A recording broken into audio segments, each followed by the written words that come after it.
Nothing happens by chance. It's 1943, and for those of you who don't know, we're in World War II. One little boy aged 8 was asked to go to the shops by his mother to get some milk. The shop was only one road over, so not far, but far enough. The little boy does as he's told, and when he arrives, he hears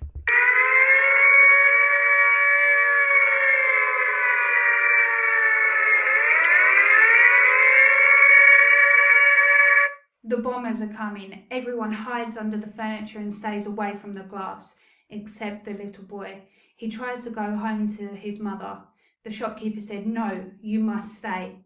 But the shopkeeper's wife demanded, "You take the milk and you run to be with your mother, boy." In a panic, the little boy ran as fast as he could, as his life did depend on it. He successfully gets home, and with his mother, they hide under the bed, and they see a dark shadow creep over their house.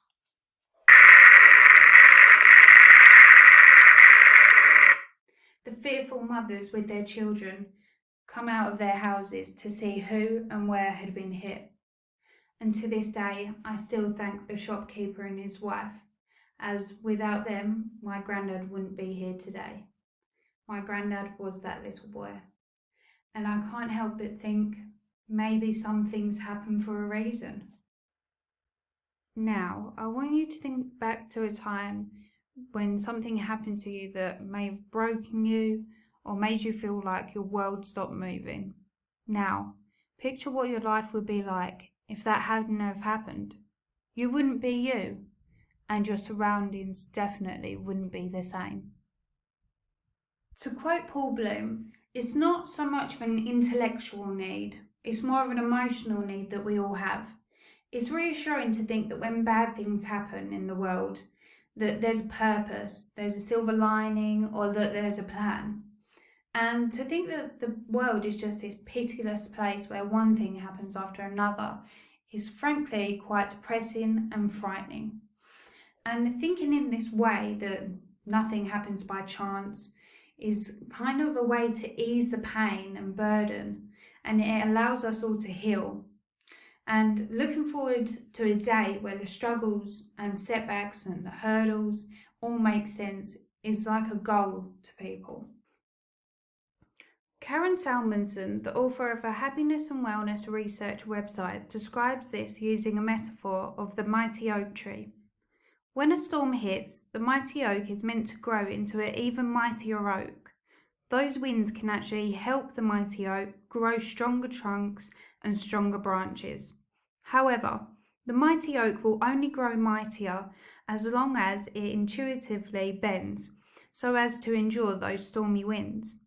In the long run, the storm becomes the best thing to happen to the mighty oak, because it helps the mighty oak grow to its highest, mightiest potential. And I believe that we can learn from this too. Conscious insight is the ability to analyse and see life from many perspectives.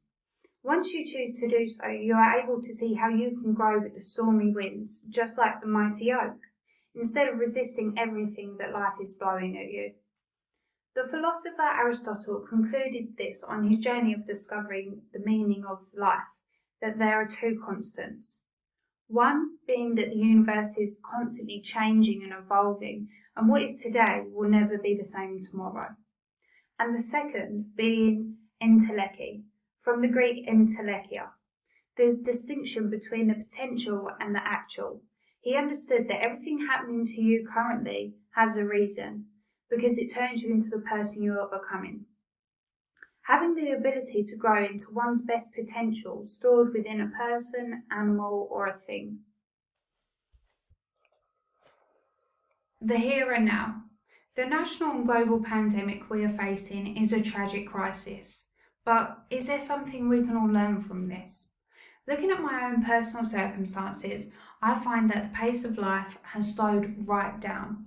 My alarm's not set, my face isn't done up, and my personal favourite, which you won't be witnessing today, is wearing PJs 24/7.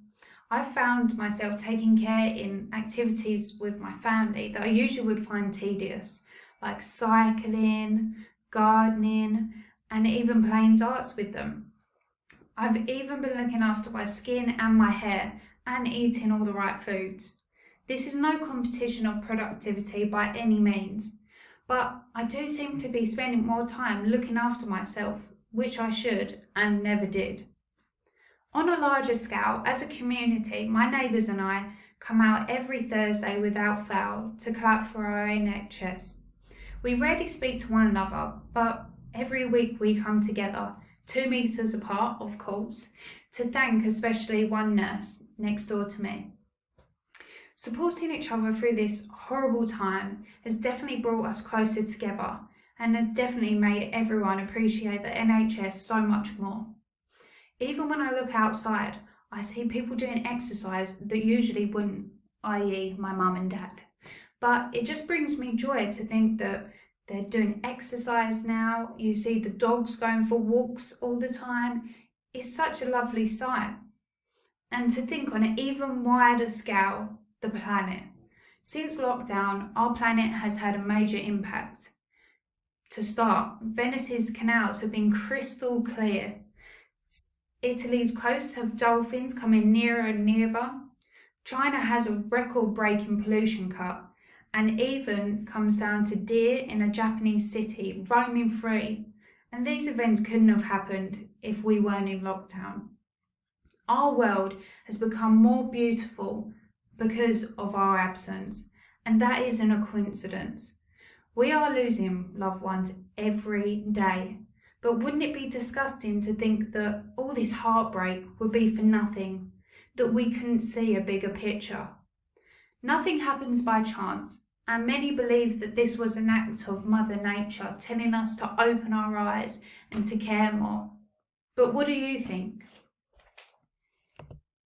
And I found this quote: "Eventually all things fall into place.